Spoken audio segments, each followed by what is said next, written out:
Olá, queridos estudantes, professores e comunidade escolar. Eu sou a professora Virgínia, estou vestindo uma camiseta branca como uma bandeira contra o trabalho infantil.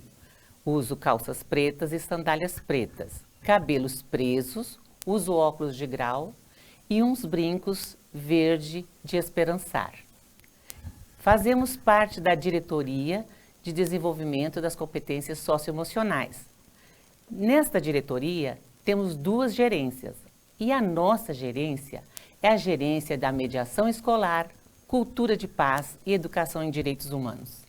Nós trabalhamos para salvaguardar os direitos das crianças e dos adolescentes nos nossos cotidianos escolares. Para tanto, apresentamos neste momento o professor Romeu, que falará sobre a educação e direitos humanos na escola.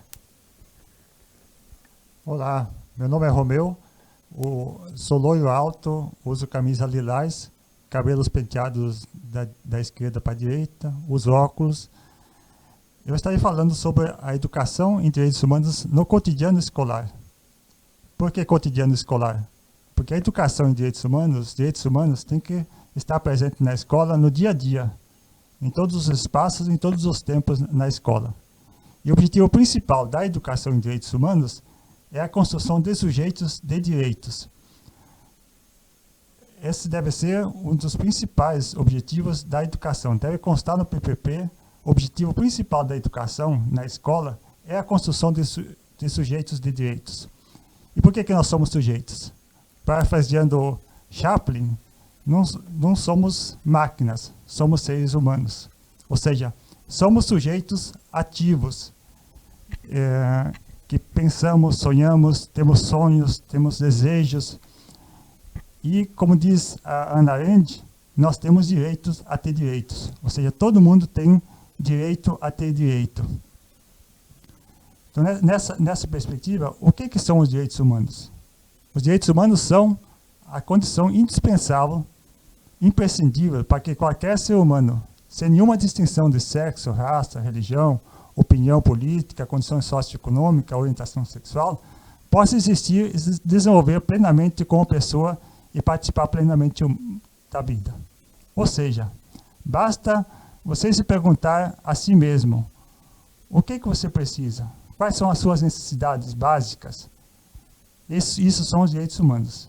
Então, além de a gente reivindicar esses direitos para nós temos que ser capazes de conceder também e lutar para que todos tenham esses direitos, independente da sua sexualidade, da sua cor, da sua opção de vida ou a questão política. Então, qualquer situação, todo mundo tem os mesmos direitos. E nós somos, como seres sujeitos, nós somos diferenciados uns dos outros. Eu coloco 3 aspectos que nos diferenciam uns aos outros. O primeiro aspecto é a singularidade. Nós somos seres únicos. Ou seja, não existe, nunca existiu e nunca irá existir um ser humano igual a nós. Então, para a gente perceber a riqueza com que cada um carrega dentro de si. Tanto a questão do que pensamos, quanto a questão da corporeidade. Nós somos seres únicos. Ou seja, não existe dois Romeu. Não existe uma beleza igual à minha por aqui nesse mundo. Sou o único. E outro aspecto que nos diferencia é a questão da subjetividade. É a forma como nós percebemos o mundo, como nós interpretamos as coisas, a opinião que a gente tem das coisas. Ou seja, cada um tem uma visão. Como diz Leonardo Boff, todo ponto de vista é a vista de um ponto. Ou seja, como é que a gente constrói essa subjetividade? A gente constrói ao longo da nossa história. Depende do lugar que a gente nasceu, com quem a gente conviveu, a opção que a gente tem na questão da religião, nossas relações com as outras pessoas. Ou seja, a nossa subjetividade vai se construindo ao longo da nossa história. Então, eu sou eu, hoje, porque eu tive uma história. Eu fui construindo essa história nas minhas lutas, nas minhas conquistas, nas minhas derrotas. Então a gente vai construindo essa visão que a gente tem do mundo. Então se eu sou machista, é porque eu construí essa subjetividade dentro de mim. Se eu sou racista, se eu sou homofóbico, se eu discrimino o pobre ou qualquer outra pessoa, é uma subjetividade que foi construída dentro de mim. Então eu preciso desconstruir, deseducar essa subjetividade para construir uma subjetividade que respeita a diversidade e respeita os direitos humanos. E outro aspecto, o terceiro aspecto importante que eu coloco, que a gente diferencia um dos outros, é a questão da cultura. Pensando numa cultura individual. É a forma como cada um constrói a sua existência. Como cada um, o seu jeito de ser, a sua maneira de lidar no dia a dia e construir a sua existência. Então essas questões nos diferenciam uns dos outros. E essas diferenças que nós temos uns dos outros, ao longo da história, desde o início da história da humanidade, se transformaram em desigualdades. Ou seja, o ser humano, historicamente, desde o princípio da humanidade, o ser humano foi hierarquizado entre o mais humano e o menos humanos. Ou seja, um grande parcela da humanidade foi desumanizado. Ou seja, se construiu ao longo da história um padrão de ser humano. O ser humano, o protótipo de ser humano, o ser humano padrão. Ou seja, o top ser humano, quem quer esse ser humano padrão? Ao longo da história se construiu esse ser humano padrão, sendo homem, branco, heterossexual, cristão, com poder aquisitivo e etc. Então, esse se construiu ao longo da história o ser humano padrão. E quem não se enquadrava nesse padrão é menos ser humano. E a gente percebe isso de uma forma nítida na nossa sociedade no dia a dia. Apesar das grandes conquistas que as mulheres já tiveram, ainda é considerado menos ser humano. Inclusive entre a mulher branca e a mulher negra. Assim são as crianças, os idosos, as crianças como mini seres humanos. Os idosos como alguém já está na fase improdutiva, já é considerado menos humano. Assim, o escravo, o negro, os indígenas, deficientes, homossexuais, prisioneiros, sem terra, pobres, etc, etc. Então a gente percebe uma forma muito nítida na sociedade. Essa hierarquização do ser humano, entre o mais humano e o menos humano.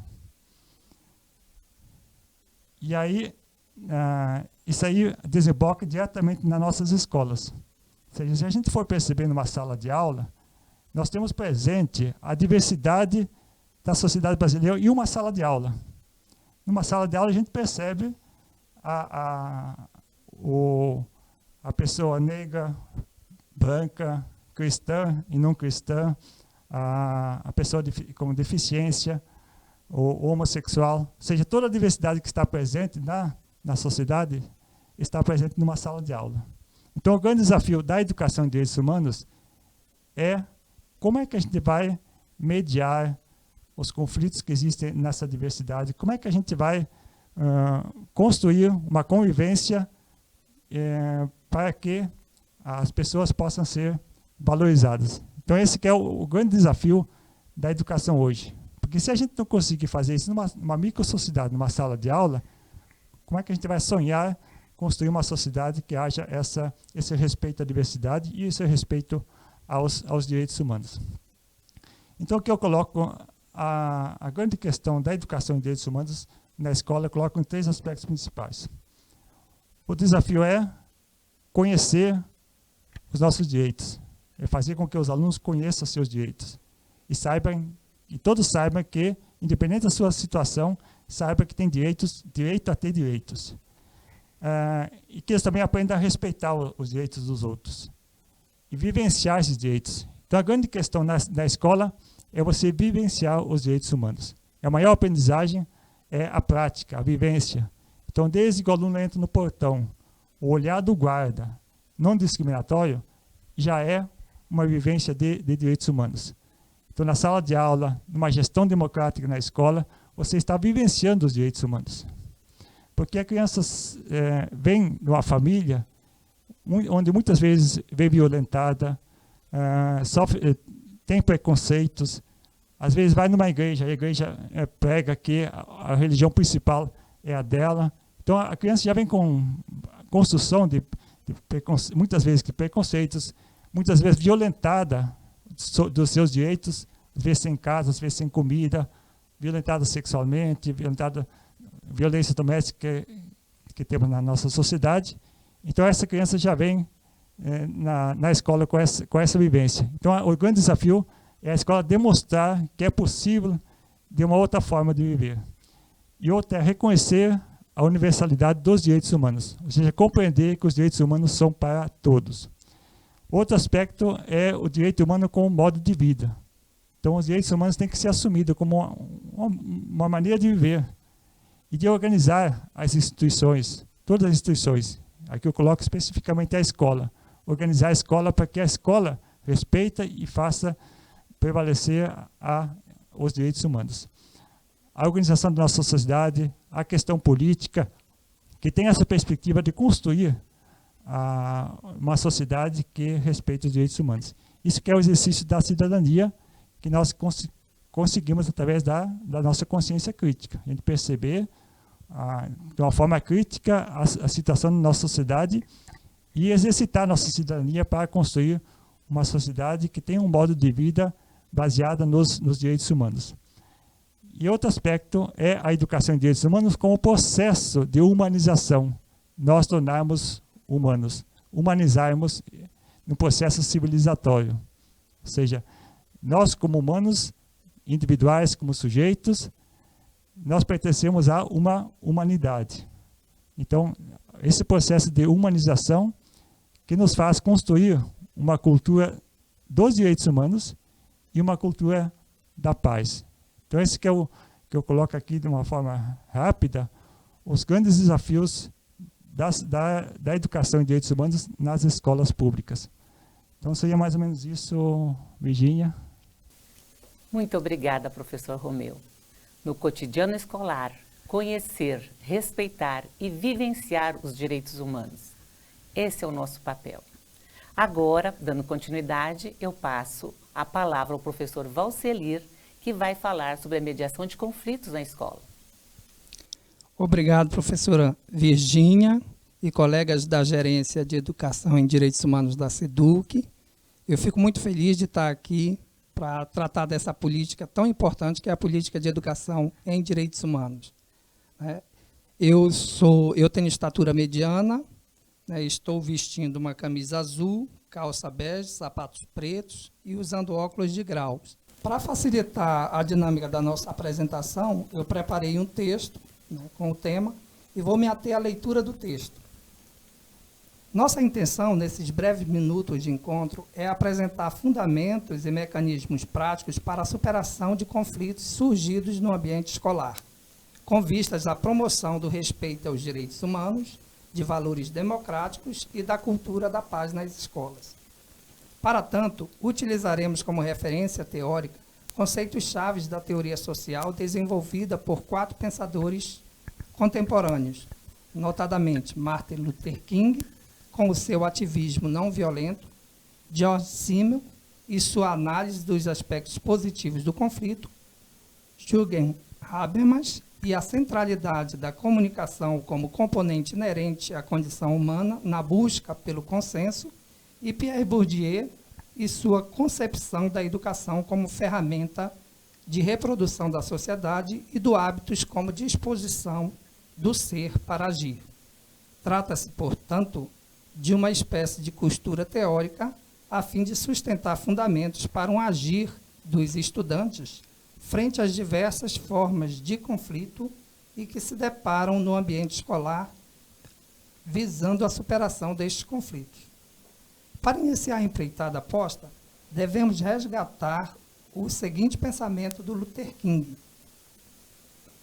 O ser humano deve desenvolver para todos os seus conflitos um método que rejeite a vingança, a agressão e a retaliação. A base para esse tipo de método é o amor. Este pensamento de Luther King nos apresenta um bom ponto de partida para pensarmos a questão da mediação dos conflitos na escola. Luther King se deu conta de que o conflito não pode ser combatido com a vingança, agressão e retaliação, que, pelo contrário, estes métodos potencializam o conflito ao invés de solucioná-lo. E aqui está o nosso primeiro ponto de atenção.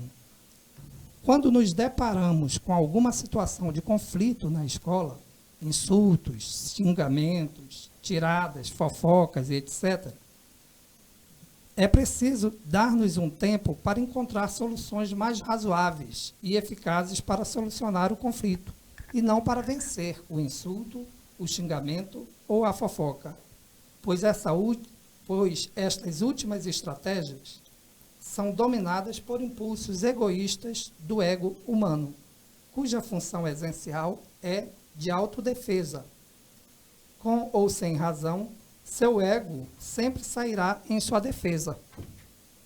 Mas lembre-se que o outro, ou seja, o seu ofensor, também possui ego e com idênticas funções, a qual partirá em sua defesa irrefletidamente. E nesse jogo, o conflito se potencializa ao invés de resolver-se. Ao contrário do que foi posto, para que tal encontrar uma terceira pessoa ou equipe capaz de mediar uma solução mais adequada ao conflito apresentado.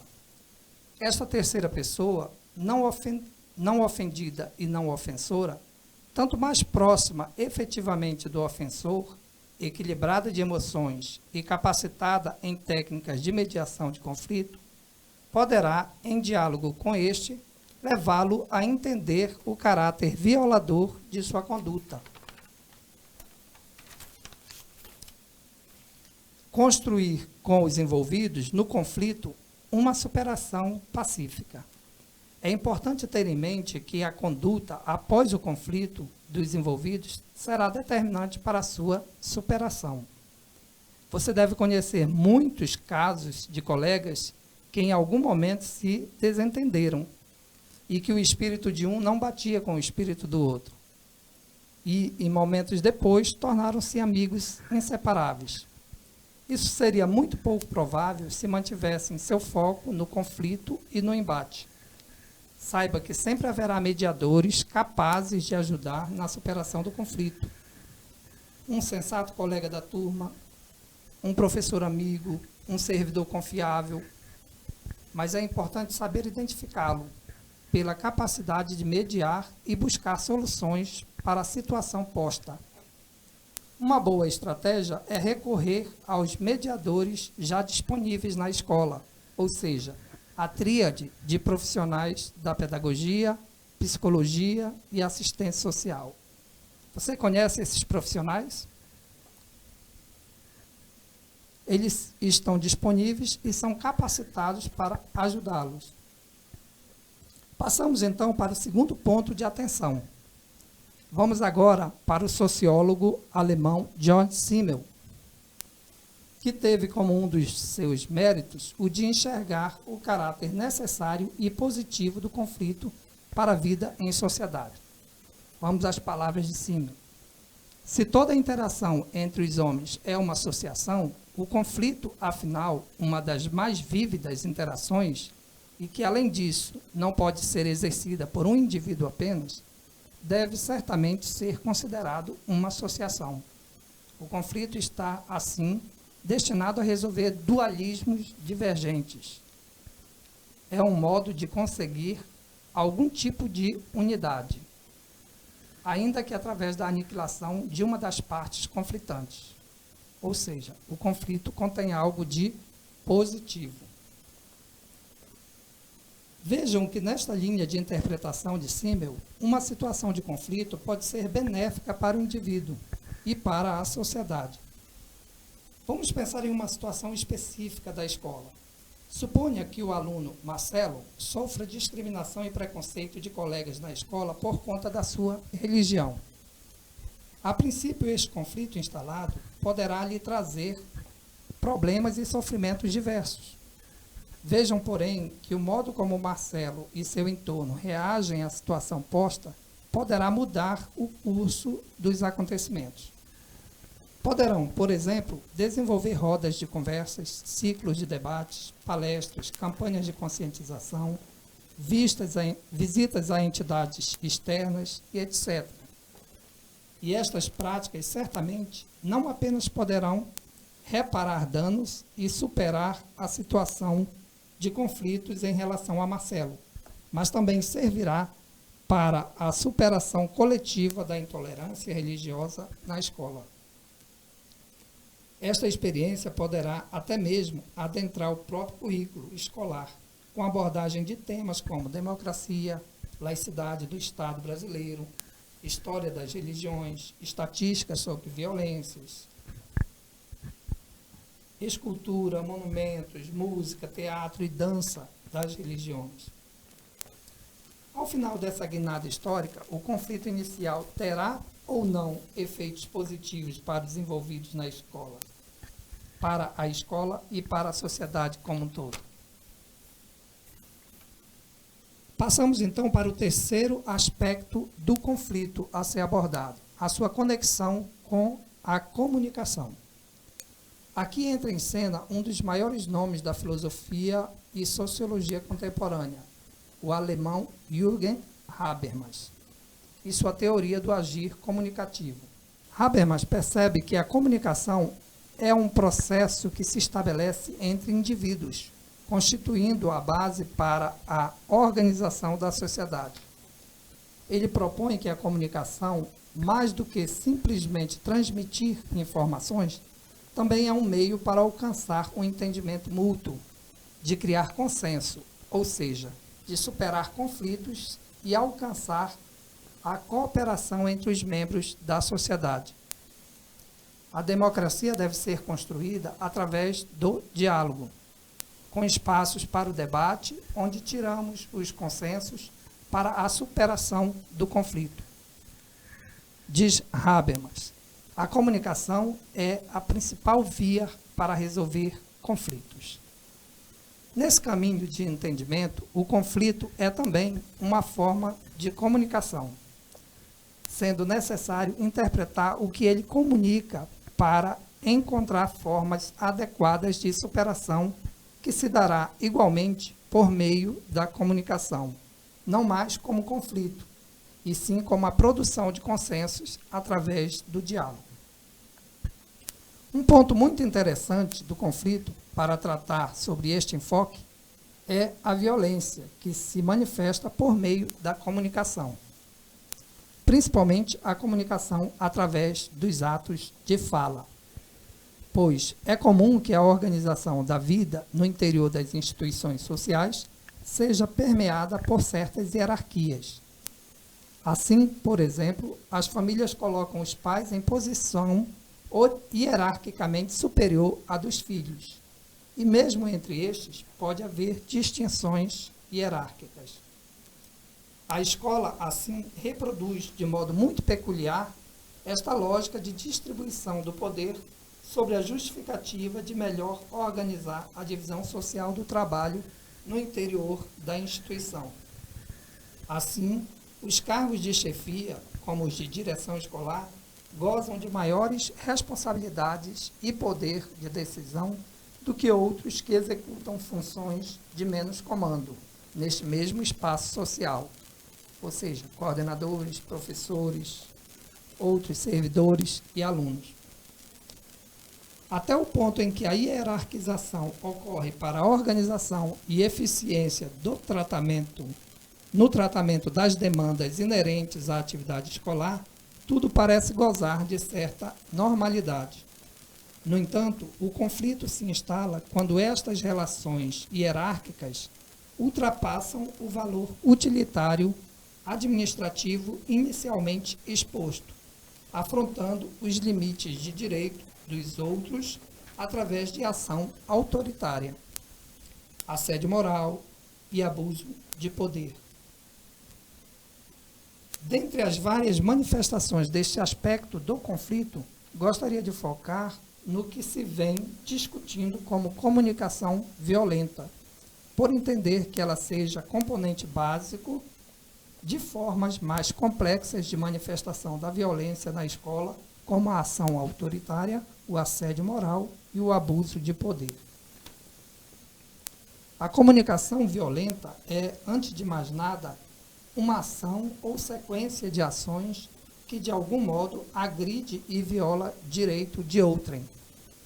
Quase sempre sustenta-se no poder da posição vertical superior que o violador exerce sobre o violado e manifesta-se como exercício do poder do mais forte sobre o mais fraco, do que fala mais alto ou grita sobre o que fala mais baixo, do chefe de turma sobre os seus chefiados, do coordenador sobre os seus coordenados, do diretor sobre os seus direcionados, e etc. A escola é um palco fértil para esse tipo de comunicação violenta por atos de fala. Pense, por exemplo, nas discussões, esculhambações e xingamentos que ocorrem entre alunos, ou quando professores saem da linha e despejam palavras dotadas de sentido de ofensas aos estudantes, ou entre si, ou quando qualquer chefia impõe sua vontade como verdade, independente do que pensa o coletivo da escola. Aqui, a melhor e mais efetiva via é o da prevenção, ou seja, é preciso que a escola organize momentos e espaços para o exercício da comunicação não violenta. Um bom exercício para isso são as rodas horizontais de conversa. Por exemplo, suponhamos que a comunidade escolar precisa decidir sobre determinada ação a ser tomada. Em reunião, deve ser dada a oportunidade de todos se manifestarem o mais livremente possível sobre o assunto. Assim, representantes de alunos, representantes das famílias, professores, coordenadores e diretores precisam construir um consenso pautado no diálogo e debate democrático de pontos de vista. Ninguém possui uma opinião melhor ou mais importante do que o outro. Todos cooperam para o melhor esclarecimento e análise dos fatos a ponto de chegar a uma melhor solução consensual para o conflito. A escola poderá, então, propor situações simuladas, a fim de que os envolvidos possam exercitar a habilidade de comunicar suas ideias, lidar com o debate, construir o consenso, viver a democracia. Pode, por exemplo, definir um problema e convocar atores da comunidade escolar para uma reunião simulada para chegar a uma solução para o problema. No dia da reunião, pode orientar os participantes a deixarem suas capas das diferenças egóicas do lado de fora. Pode, inclusive, usar um cabide fictício para que os participantes, figurativamente, ao irem entrando na sala, pendurarem suas capas de maior poder devido ao cargo, maior influência devido às relações, maior capacidade física devido ao dote corporal e etc. Assim, unidos em círculos e o mais despidos possíveis das suas diferenças egóicas e motivados pela construção coletiva da solução para o conflito, terão melhores condições de chegarem ao consenso sobre uma solução justa e adequada. E agora, dando continuidade aos nossos trabalhos, a gente passa a palavra para o professor Marcelo, falando sobre a cultura da paz na escola. Obrigado, professora Virgínia, por nos dar essa oportunidade e toda a educação do Estado de Tocantins. Quero cumprimentar aqui meus colegas, professores, cumprimentar os alunos, os estudantes, professores e toda a comunidade escolar.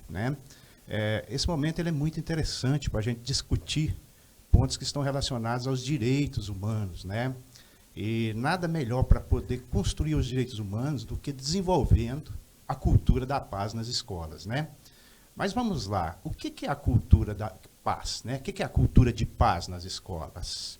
Vamos ao primeiro slide. Eu vou dar aqui uma definição da Unesco, de 1998. Né? A cultura de paz consiste em valores, atitudes e comportamentos que rejeitam a violência e se esforçam para evitar conflitos, tratando com suas causas raízes com vista à resolução de problemas por meio de diálogo, negociação entre indivíduos, grupos e nações. Então, veja bem, né? Um médico, quando ele vai tratar uma doença, o que ele observa? Né? Ele vai observar as causas. O que leva ao fim da paz? É a violência. Né? Então, nada melhor nessa nossa conversa agora do que esclarecer para vocês os diversos tipos de violência. Né? Tem estudantes, tem pessoas que pensam que violência é só física. Né? Ela vai muito além disso. Né? Nós temos vários tipos de violência. Né? Vamos ao próximo slide para vocês conhecerem. Antes disso, né, eu quis trazer esse símbolo da paz. Vocês conhecem? Né? Esse símbolo ele é histórico, ele retoma ao Velho Testamento. Né? Na época que Deus estava em guerra, né, com o homem. Né? Então, Noé, na sua arca, ele manda, depois de muitos dias, essa pomba, e ela volta com galho de oliveira, e ele vê isso como um processo de paz com Deus. Nas guerras, muitas vezes a pomba branca era usada como pedido de paz, depois a bandeira, e assim vai. Né? Então, a paz ela é algo que vem sendo cultivada há milênios. Né? A busca dela é longa. Né? Mas, então, para haver paz, tem que eliminar a violência. Vamos conhecer um pouco dos tipos de violência. Vamos ao próximo slide. Aliás, antes disso, eu queria falar também um pouco, né, da lei do bullying, né, que traz assim, um dizer, né, que promove todo tipo de violência, né, desde a violência física, psicológica, moral, e isso é feito, né, de uma forma de intimidar sistematicamente. Né? E por que a preocupação com a Lei 13.185 nessa conversa? É justamente porque é muito comum no meio das escolas. E a nossa discussão aqui está voltada mesmo para essa questão da violência no centro escolar. Né? Essa intimidação sistêmica que às vezes acontece, né, com os estudantes, por discriminação racial, religiosa, né, por ter uma deficiência física, por ser gago ou coisa dessa natureza. E aí as pessoas fazem essa violência e às vezes não percebem o que está fazendo. Né? Então, por isso, eu chamei a atenção para o vírus do problema da paz, que é a violência. Né? Então, é importante a gente chamar aqui essa questão, chamar a atenção para a lei do bullying, que ela vai acabar, de certa forma, integrando um conhecimento sobre os tipos de violência que, às vezes, as crianças e todas as pessoas, talvez dentro da comunidade escolar, sofrem. Agora sim, vamos aos tipos de violência. Né? Próximo slide. Tipos de violências comuns na sociedade ou na escola que devem ser, né, evitados. Então, nós podemos começar pelo principal, que muita gente pensa que é somente violência física, mas tem também a psicológica, a moral, a sexual, a econômica, a social, que muitas vezes elas são, de certa forma, invisíveis, passa por brincadeiras, mas com brincadeiras que têm um teor de difamar, de diminuir, e que pode levar uma situação de prejudicar uma pessoa por resto da vida por problemas psicológicos, de inferioridade, né? E que às vezes isso acontece no seio da escola, onde muitos professores e talvez a coordenação às vezes não consegue ver, né? E é preciso ter esse olhar mais detalhado hoje dentro das escolas, né?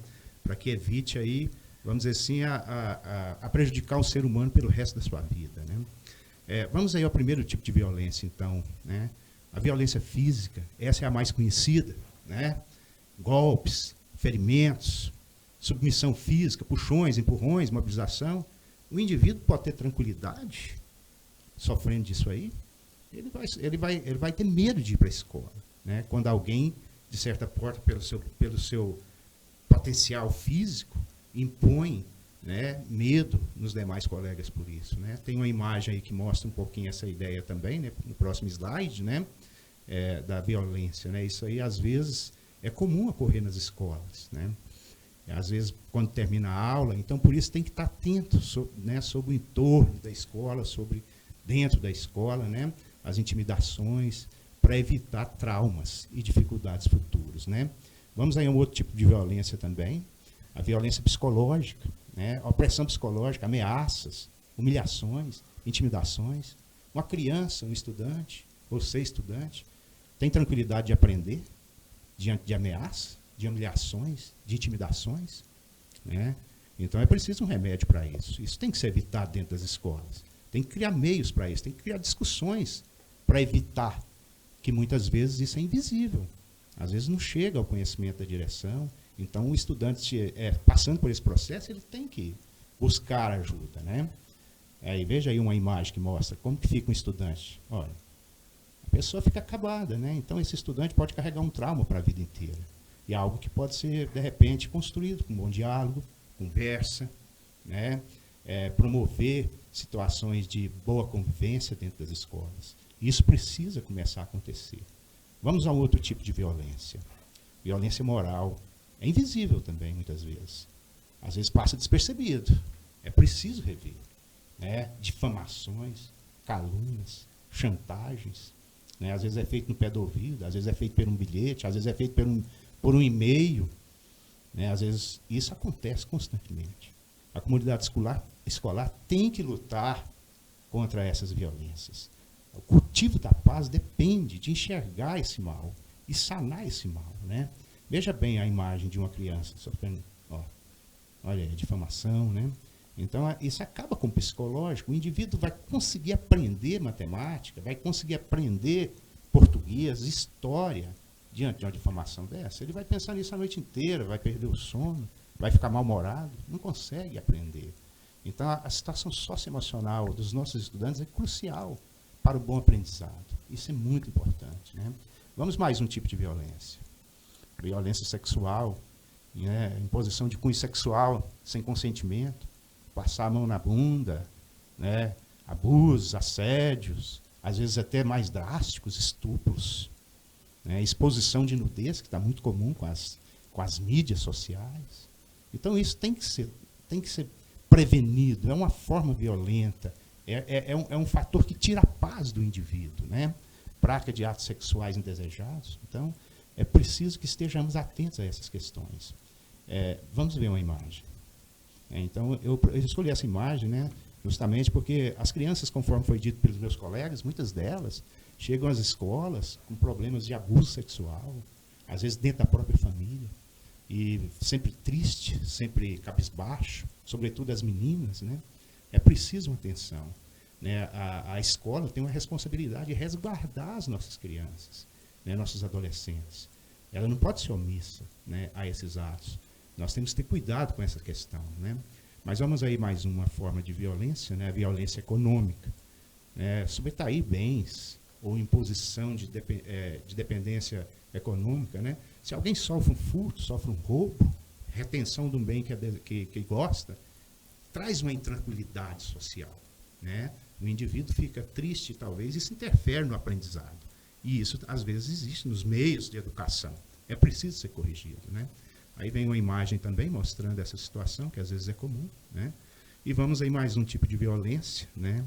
É a violência social, né? Às vezes invisível, às vezes com tom de brincadeira, né? Repressão ou opressão de grupos minoritários, né? Pela cor da pele, pela opção sexual, né? Então, assim, o meio que saiu do meio do campo, discriminação, segregação, intolerância, né? Como fica o indivíduo que sofre isso sistematicamente, todos os dias da sua vida? Ele levanta de manhã pensando como será aquele dia na escola, né? Então, é uma questão também que a gente precisa evitar para que haja paz. Paz para aprender português, paz para aprender história, paz para aprender a conviver bem com as pessoas, né? Vamos à imagem aí, como que fica? Olha, uma criança dessa terá tranquilidade espiritual para aprender? Então, a nossa gerência, ela tem hoje um fator, uma questão muito importante para a educação. Esse fator que discrimina o ser humano, adoece esse ser humano. E um ser humano doente, ele não consegue aprender. Ele vai ficar doente mental, psicologicamente, abalado. É preciso rever essas questões, né? E aí, qual o remédio para isso? Vamos ao próximo slide. Próximo slide. Né? É desenvolver a cultura de paz na escola. É preciso que isso se torne comum. É preciso, né, todos nós da comunidade escolar, identificar as violências. O conflito é salutar.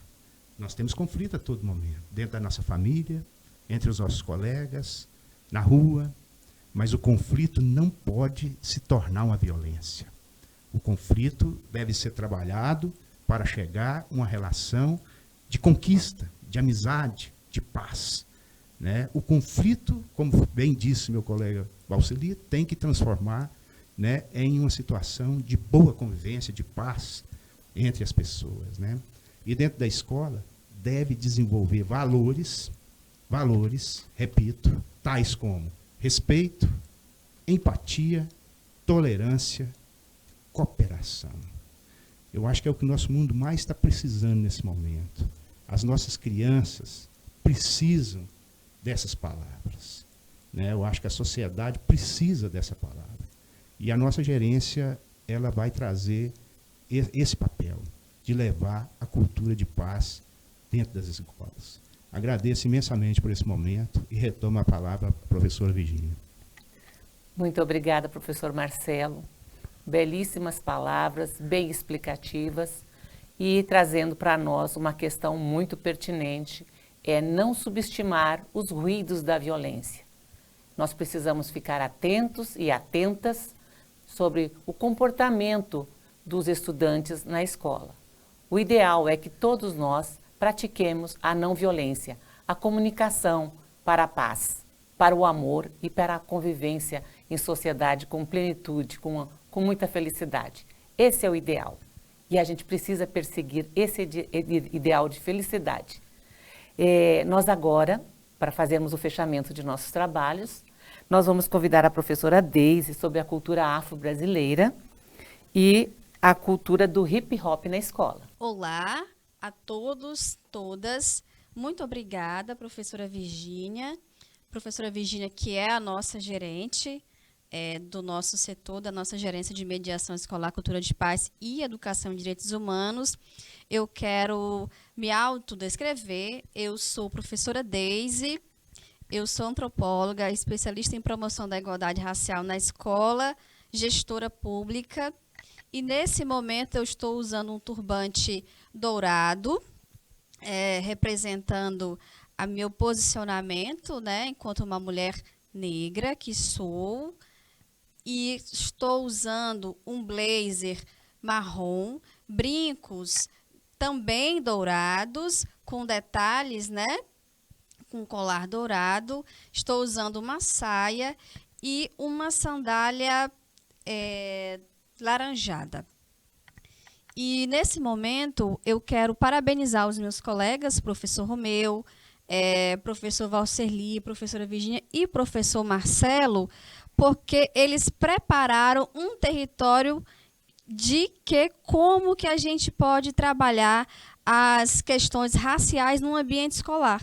Porque, como muito bem citou o professor Romeu, na apresentação dele, a escola é uma micro-sociedade. Então, o nosso estado do Tocantins, ele tem a sua população mais de 80%, ou quase 80% no último IBGE, no último censo, de população autodeclarada negra.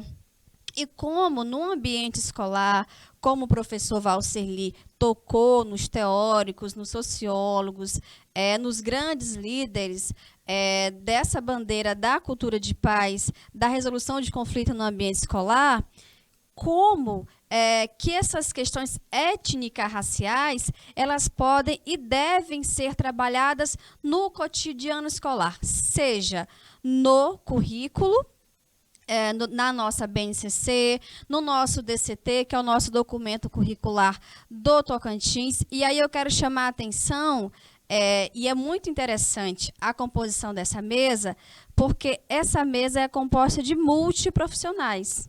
de diversas áreas. Então, as questões étnico-raciais, como muita gente, né, pensou, ela é específica da área das ciências humanas, da sociologia, da filosofia, da história ou da geografia.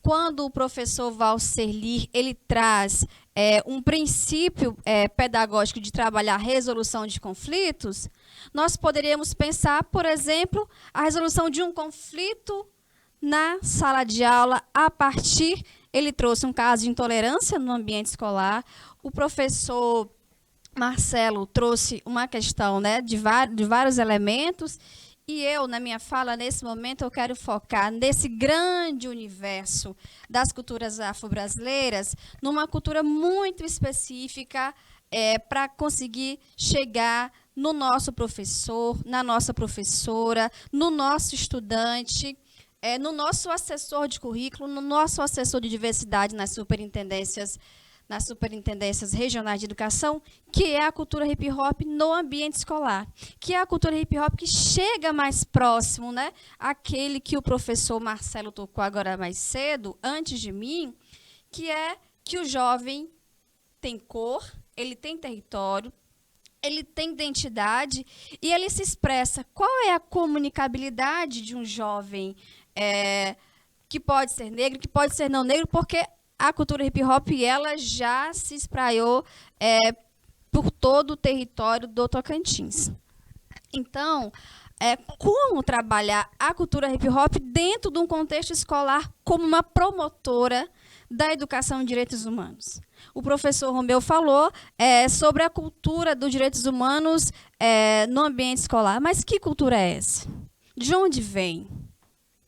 E nós precisamos entender que o nosso estudante, seja ele lá do Bico do Papagaio, da escola, lá com a professora, com a assessora, a professora Marina, seja com a assessora lá de Dianópolis, o professor Haroldo, que faz um excelente trabalho como assessor de currículo de história, a cultura afro-brasileira ela está permeada em toda a sociedade tocantinense.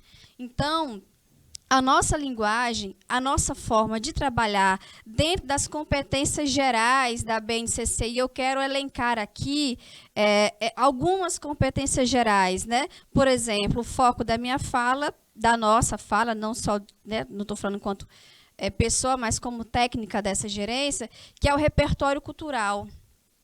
Como que no espaço escolar, todos esses conceitos que o professor Romeu, o professor Valserli, a professora Virgínia vem ressaltando, e agora, por último, o professor Marcelo, ele se operacionaliza no ambiente escolar da sala de aula. Então, a cultura hip-hop, ela pode ser, em algum momento, um momento de conflito. Ela pode ser, em algum momento, uma cultura de conflito, né? Por exemplo... E aí eu quero trazer um dado, um elemento, né, de que na dança, né, no projeto Dança Tocantins, que ele é da SEDUC como um todo, e eu conversando com o nosso novo gerente, existe a possibilidade de o professor ensinar dentro da perspectiva ali, né, da educação física, e eu quero trazer esse componente curricular.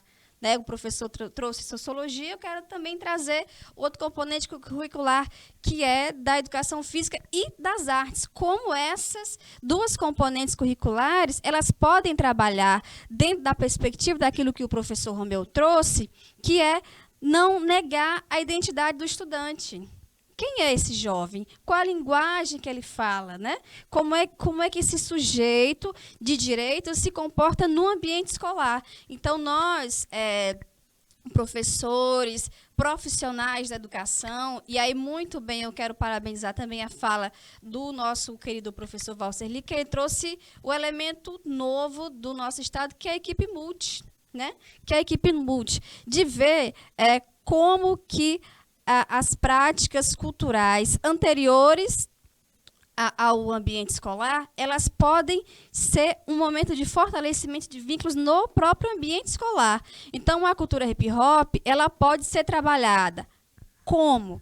Nas aulas de artes, no componente curricular de artes, ela pode ser trabalhada no componente curricular de educação física, ela pode ser trabalhada no componente curricular de geografia. Por exemplo, nós poderíamos aí, professores da área de ciências humanas, fazer um mapeamento geográfico dos pontos de cultura da cidade que oferecem essa oportunidade dentro da perspectiva que a escola, né, que a SEDUC adotou esse ano, que é o projeto de vida, para fortalecer esse projeto de vida do estudante, porque a cultura hip hop, hoje, ela é um modo de vida. Ela é um modo de vida e ela também dá retorno financeiro ao dançarino, ao praticante. Então, a gente não pode utilizar desses elementos para discriminar, mas para reforçar a identidade do indivíduo, da subjetividade e da cultura, como muito bem pautou o professor Romeu. Então, eu trouxe elemento, né, da geografia, mas nós, por exemplo, no componente curricular da história e da sociologia, e aí eu quero trazer para nós, professores, nós acabamos de sair do carnaval, a escola de samba Vai agora, a última, né, o último desfile que teve, ela desfilou a história do movimento hip hop no Brasil, porque o movimento hip hop, ele não nasce no Brasil, ele nasce nos Estados Unidos, mas no Brasil ele tem aí os seus novos contornos, da mesma forma que no Tocantins nós temos novos sujeitos, né? E aí, dentro dessa perspectiva, pode ser trabalhada na aula de história, né?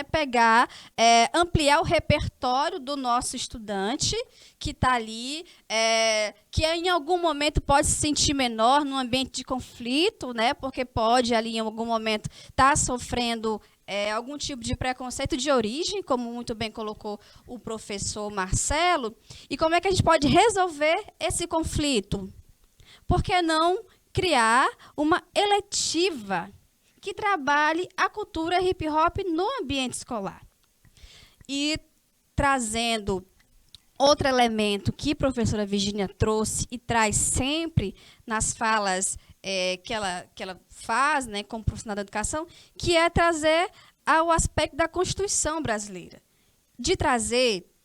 De trabalhar não só no aspecto da sala de aula, mas também no aspecto da Constituição, de dizer de a sociedade ser como parceira. Por que não trazer um grupo de hip hop, né, seja de quaisquer municípios do Tocantins, para trabalhar com os estudantes na sala de aula? E aí, pensando na Constituição, a sociedade ela é parceira, ela nunca é externa somente, né? A sociedade como uma parceira. Então, nós estamos aqui nesse momento falando da realidade de Palmas e para dar falei, né, da perspectiva interna de como nós podemos trabalhar, mas também pensando no projeto de vida dos nossos estudantes, de que o break, que é um elemento da cultura hip hop, agora, nas Olimpíadas de 2024, na França, vai ser uma modalidade.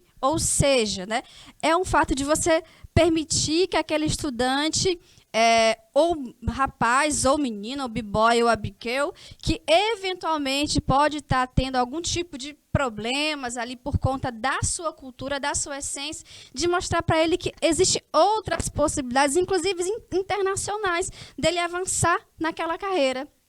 Então, nós temos aí, né, esse elemento internacional, que é as Olimpíadas de 2024 na França, que vai acontecer, que é a primeira vez que vai ter dessa importância. E, justamente, o Comitê Olímpico Internacional, ele foca justamente sobre isso, porque é a cultura que faz a linguagem do jovem. E aí, pensando naquilo que o professor Valser trouxe, como é que a gente interpreta essas linguagens?